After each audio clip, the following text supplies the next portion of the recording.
Good morning, everybody. Happy first 100 days.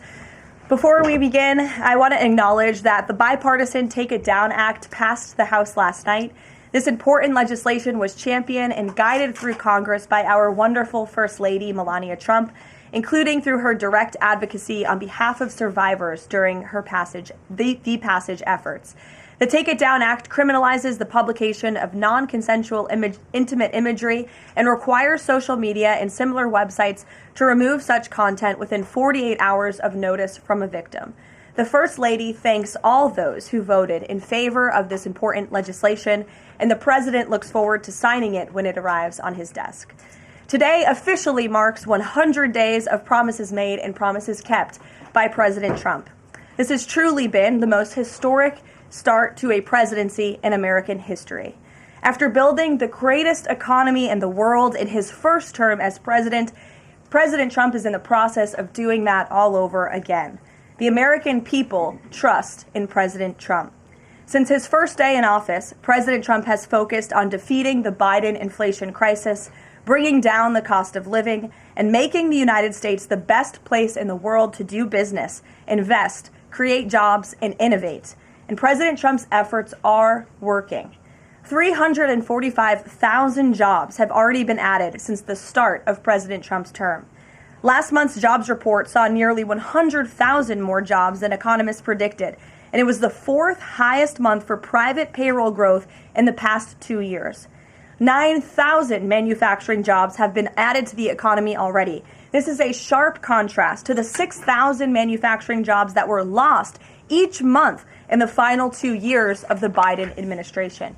The U.S. employment rate remains at historic lows. And thanks to President Trump, Americans are seeing price relief for the first time in years.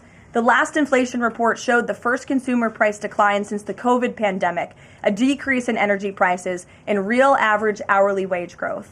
President Trump is delivering on his promises to lower costs for American families and businesses.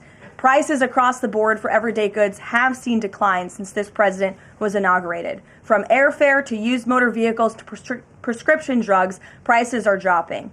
In fact, last month's drop in the price of prescription drugs was the largest ever recorded. And after Joe Biden botched the response to the bird flu, President Trump and Secretary Rawlings' aggressive plan have brought down wholesale egg prices more than 50% from Inauguration Day. President Trump ended Joe Biden's reckless war on American energy and fossil fuels and has restored American energy dominance. And Secretary Wright, Secretary Doug Burgum are working hard on that effort every single day. Oil and gas prices are now way down because of this bold approach. Gasoline prices down 7%. Energy prices are also down as well. The Department of Interior just announced a new offshore drilling policy that will boost oil production in the Gulf of America by 100,000 barrels per day. On the deregulation front, President Trump is committed to cutting senseless red tape, especially for America's small business owners who are the backbone of our economy. We know cutting regulation leads to lower costs and higher growth. The mass deregulation effort by this administration will help usher in the golden age of America, which is underway. Immediately upon taking office, President Trump blocked all of the unfinalized Biden-era rules, saving Americans more than $100 billion, or $2,100 per family of four over the next decade. And the president also launched a bold multi-agency effort to roll back existing federal regulations that drive up the cost of living on hardworking families. This effort is projected to yield significant cost savings in the coming months, including the EPA's rollback of tailpipe emission rules for light-duty and medium-duty vehicles and the Department of Transportation's latest corporate average fuel economy standards. These two efforts alone yield $755 billion in total savings, or more than $8,800 per family of four over the next decade. In total, the combined savings from all of these actions equal just over $935 billion, or nearly $11,000 in real savings per family of four per the coming decade. The press is not talking nearly enough about the positive impact of President Trump's deregulation campaign. And investments from the biggest companies and countries in the world are pouring in under this president. So far, total investment commitments under the Trump administration have reached more than $5 trillion. including $500 billion from Apple in U.S.-based manufacturing and training, $500 billion from NVIDIA in AI infrastructure, $100 billion from TSMC and U.S.-based chips manufacturing, and the $500 billion private investment by OpenAI, Oracle, and SoftBank in AI infrastructure as well. All of these investment commitments are estimated to generate at least 451,000 new high-paying jobs for American workers and families. At this point, President Trump has secured more investments in the United States of America in 100 days than Joe Biden did in 4 years. President Trump is America's businessman in chief, and that's why these trillions of dollars in investments are flooding to our country. The business community is bullish on America because President Trump is back in charge. Tomorrow, the president will host CEOs and leaders from several companies that have made these investments to tout their historic commitments to our country and encourage others to follow suit. Under President Trump, there has never been a better time to invest in America. And the president finally said enough is enough and refused to allow America and our workers to be ripped off any longer on trade. President Trump implemented powerful tariffs to end the era of economic surrender and to rebalance America's trading agreements. More than 100 countries have already come to the table looking to offer more favorable terms for America and our people. There has never been a president who has created his own leverage like this president, and we are just getting started.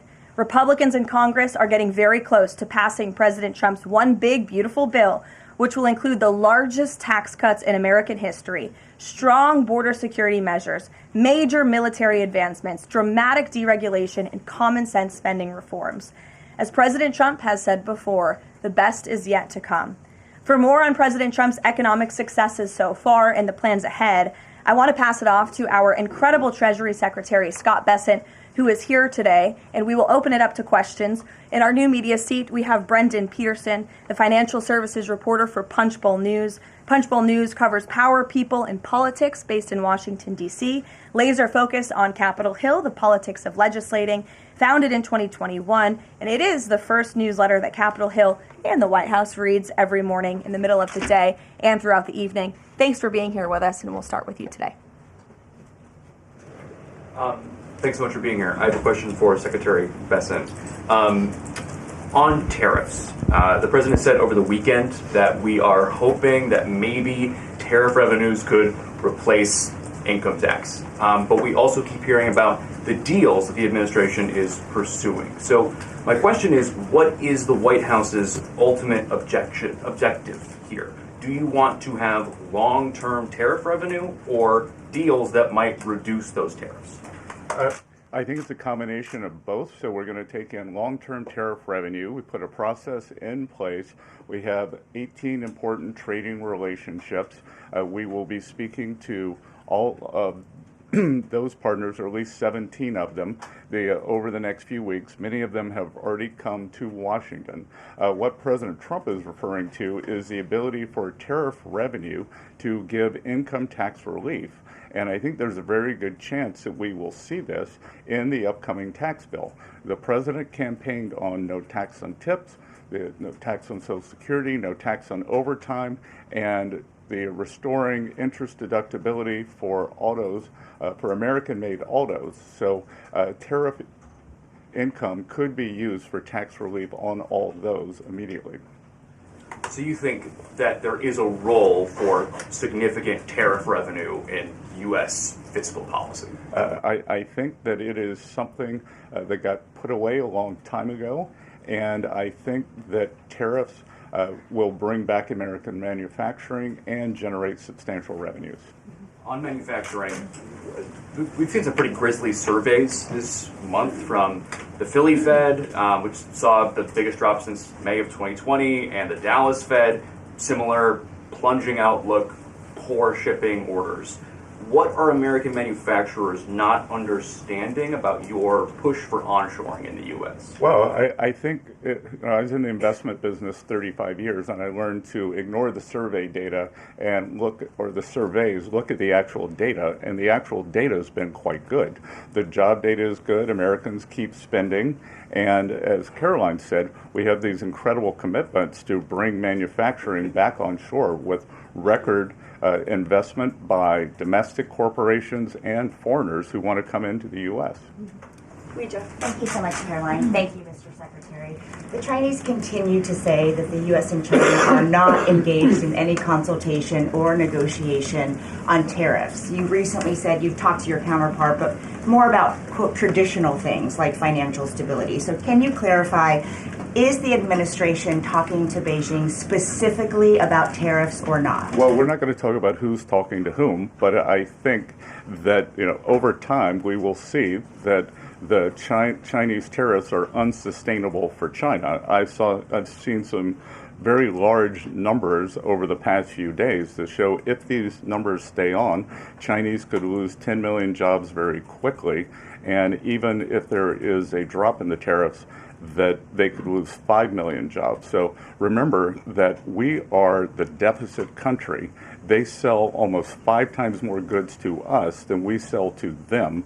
So the onus will be on them to take off these tariffs. They're unsustainable for them. And they are saying you guys are not talking about it. So is that true? Look, they have a different form of government. They're playing to a different audience. So I'm not going to get into the nitty-gritty, again, of who's talking to whom. But as I said, I believe for the Chinese, these tariffs are unsustainable. And very quickly, 2 days ago, you said you didn't know if President Trump had spoken to Xi Jinping. Do you know now? Again, I would say Karoline and I have a lot of jobs around the White House. Running the switchboard isn't one of them. Bloomberg, go ahead. Secretary Bessent, thank you so much for being here this morning. You've talked about the importance of giving investors certainty when it comes to the market, yet the Trump administration is continuing to negotiate several complex trade deals in a very sort of compressed time frame. When do you expect you'll be able to give the market some certainty around those deals? Do you have a deadline? Is it the 90-day pause? What are we looking at here? Good question. And I think one thing that has been a little disconcerting for the markets is, President Trump creates what I would call strategic uncertainty in the negotiations. So he is more concerned about getting the best possible trade deals for the American people. We had 4 years of bad deals for decades of unfair trading, and we are going to unwind those and make them fair. What we are doing is we've created a process. I think the aperture of uncertainty will be narrowing, and as we start moving forward announcing deals, then there will be certainty. But certainty is not necessarily a good thing in negotiating. Mr. Secretary, last night there were reports on the administration sort of walking back a little bit on the auto tariffs. Can you sort of just elaborate on that decision there and what we can expect going forward, and why sort of the shift in those auto tariffs? Well, President Trump has had meetings with both domestic and foreign auto producers, and he's committed to bringing back auto production to the U.S. So we want to give the automakers a path to do that quickly, efficiently, and create as many jobs as possible. Jasmine. Thank you so much, Caroline. Thank you, Secretary. Back on China, does the administration anticipate supply chain shocks or supply shocks coming now that cargo shipments from China are significantly down? And if so, are there plans in the process of how to address that? I wouldn't think that we would have supply chain shocks, and I think retailers they have managed their inventory in front of this. I speak to dozens of companies, sometimes daily, but definitely weekly, and they know that President Trump is committed to fair trade and have planned accordingly. And then second question, can you outline the timeline for when you think some of these deals, particularly with your Asian countries like India, Japan, South Korea, you may have an announcement? I'm glad you brought up our Asian trading partners and allies. They have been the most forthcoming in terms of doing the deals. As I mentioned, Vice President Vance was in India last week. I think that he and Modi made some very good progress, so I could see some announcements on India. I could see the contours of a deal with the Republic of Korea coming together, and then we've had substantial talks with the Japanese. Andrea? Secretary Bessent, just continuing on the path of the sort of like progress. You said yesterday, I think, that it was could happen as early as this week or possibly next week. Can you give us a bit of a timetable? And then I wanted to ask about South Korea specifically. They've said that they probably won't be able to make a comprehensive deal until early July because of their elections. Japan also has elections. And to what extent are domestic factors complicating your efforts? Canada just had an election. Are you seeing that you might have to think about delaying the 90 days? Well, I would actually take the opposite tack, that I think from our talks that these governments actually want to have the framework of a trade deal done before they go into elections to show that they have successfully negotiated with the United States. So we are finding that they are actually much more keen to come to the table, get this done, and then go home and campaign on it. Sean? I'm sorry, did you have a comment on whether something could happen this week or next week?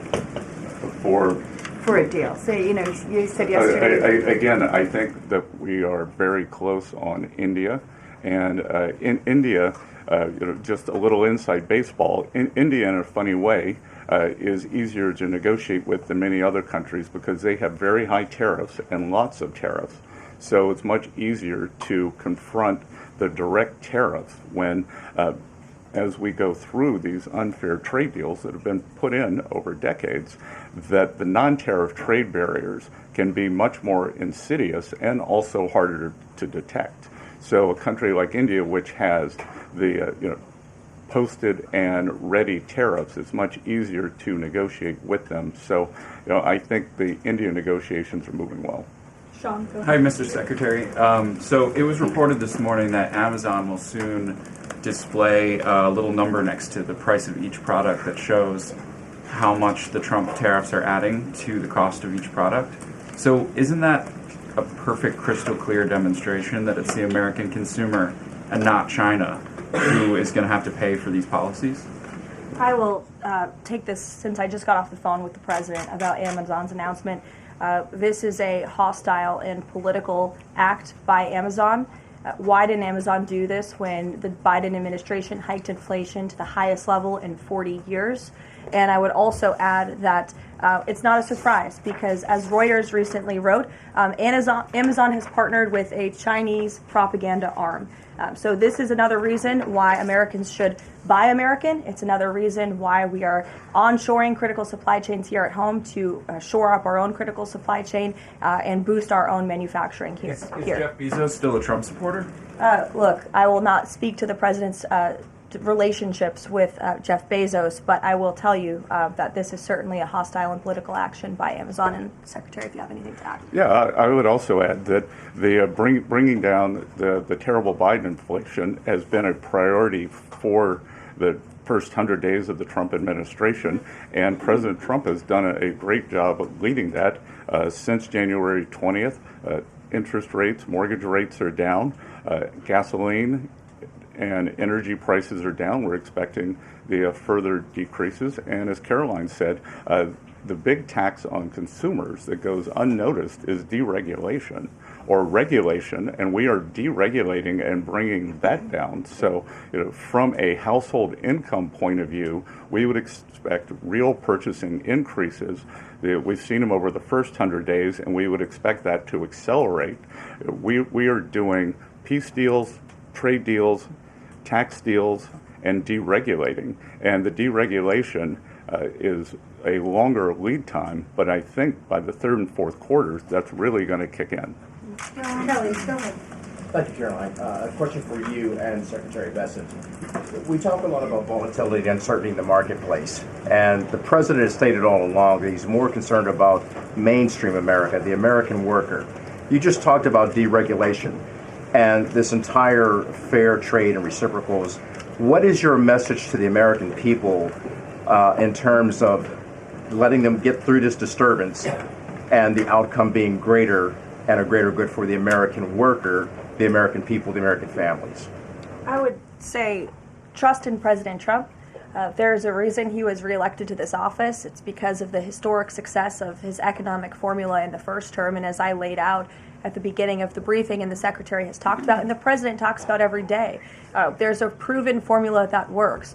Massive deregulation, energy independence, and tax cuts, which are coming. And the Secretary is working very hard on that with our counterparts on Capitol Hill. If you want to talk about that, that's a huge deal to put more money back into the pockets of hardworking Americans. As for the fair trade deals the President is trying to negotiate, he's not just righting the wrong of the mess that he inherited from the past 4 years of the Biden administration. This is a mess that has been created for the past 4 decades that has sold out the middle class, that has moved jobs overseas. You think about our heartland, middle America, what towns used to look like, what they look like today. President Trump wants to restore the golden age, and it's a process to do that. And that process is underway, but he's put together a fantastic trade team. Secretary Bessent, Secretary Lutnick, Jamieson Greer, all working incredibly hard on this effort 24/7. But tax cuts are coming, and that's key. And Mr. Secretary, why don't you talk a little bit about that? Yep. So it's really a three-legged stool in the economic policy. It's trade, it's tax, and it's deregulation. So we are in the midst of addressing, as Karoline said, these long-term trade imbalances. The tax bill is going much better than I would have thought when I took office on January 28th, and that's through President Trump's leadership. That Speaker Johnson, Leader Thune are united. Speaker Johnson, we had a very good meeting yesterday with somebody called the Big Six, NEC Director Kevin Hassett, myself, Speaker Johnson, Leader Thune, Committee Chairman Jason Smith, and Senator Crapo. And the tax bill is moving forward. It is going to give permanence to the 2017 Tax Cuts and Job Act, which will, back to the question on certainty, it will give American business certainty, it will give American people certainty, and then President Trump is also adding the things for working Americans that is talked about earlier: no tax on tips, no tax on overtime, no tax on Social Security, making auto payments deductible. So that will substantially address the affordability crisis. And the other thing that I would note, and back to data, is that the Vanguard, one of the largest money management firms in America, said that over the past 100 days, 97% of Americans haven't done a trade. And in fact, individual investors have held tight while institutional investors have panicked. So individual investors trust, investors trust President Trump. Megan, in the back. Thank you both. Can you detail for us exactly what we should expect as far as relief on the auto tariffs front? And then further, Mr. Secretary, should we expect other industries to also get relief the way we've now seen for auto and tech as well? I'm not going to go into the details of the auto tariff relief, but I can tell you that it will go substantially toward reshoring American auto manufacturing. And again, the goal here is to bring back the high quality industrial jobs to the U.S. President Trump is interested in the jobs of the future, not the jobs of the past. We don't need to necessarily have a booming textile industry like where I grew up again, but we do want to have precision manufacturing and bring that back. And another important, very important function of this that does not get talked about enough is national security. President Trump, his overriding the concern and belief is that economic security is national security is economic security. And we saw during COVID that our supply chains got cut off. And we need to bring back a lot of those supply chains, whether it's in semiconductors, medicines, the steel, and we have to onshore those. So it's a combination of making trade free and fair and remedying this gaping national security hole that he was left with. I would just add, Megan, the President will sign the executive order on auto tariffs later today, and we will release it as we always do. Go ahead. Secretary, any updates on the negotiation with the European Union, and is it hard to negotiate with the European Union? Pardon? Do you have any updates on the negotiation with the European Union? I'm more involved in the Asian negotiations. My observation goes all the way back to Henry Kissinger's statement, when I call Europe, who do I call? So we're negotiating with a lot of different interests.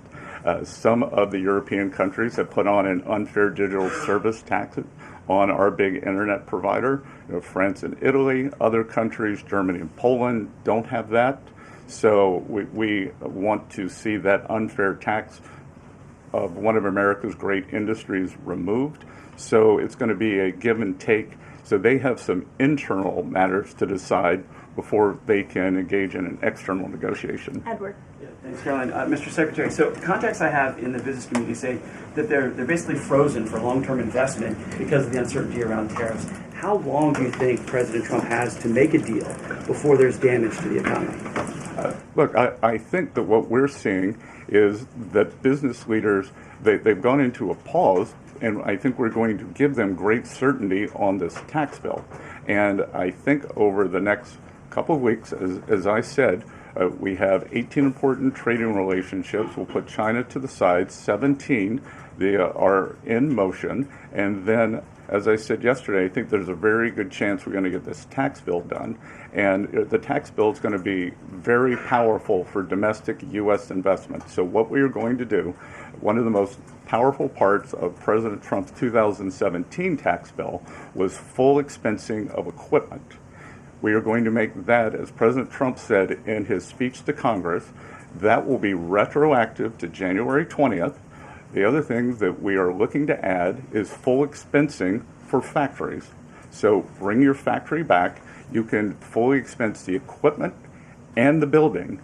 We will couple that with deregulation, cheap energy, and regulatory certainty, and that will continue to make the U.S. the greatest destination for domestic and foreign investment. And the president, well, if I can follow, just the president said that world leaders would like to meet with him in Rome, in Vatican City, about trade. Other than President Zelensky, who did the president meet with, and about trade, and when could we get some of those deals? The president met with President Zelensky, as you know, which we talked about, and the president continues to be engaged with his fellow leaders around the world in the European Union. You've seen many of them visit the White House. I want to harp on, in closing, the point the Secretary just made. On the campaign trail, the president promised the American public that he was going to make America the best country in the world to do business again. The lowest taxes, lowest regulation, lowest energy costs of anywhere in the world. And if you do business in the United States, you won't pay a tariff, you won't pay a price. That's not just good for companies around the world, but it's good for the American worker. That's what this team is focused so hard on every day. We have work to do. The golden age of America is underway. But as I pointed out in the beginning, there's a lot of reason for the American consumer, the American CEO, the American small business owner to be confident and optimistic about this president and where we're headed. So you will hear more from the president himself later this evening. He is traveling to Michigan, as you all know. He'll make a stop at the Air Force Base with Governor Whitmer, and then we will head to a rally tonight where you'll hear more from him directly. So we'll see you in Michigan. Thank you, guys. Thank you.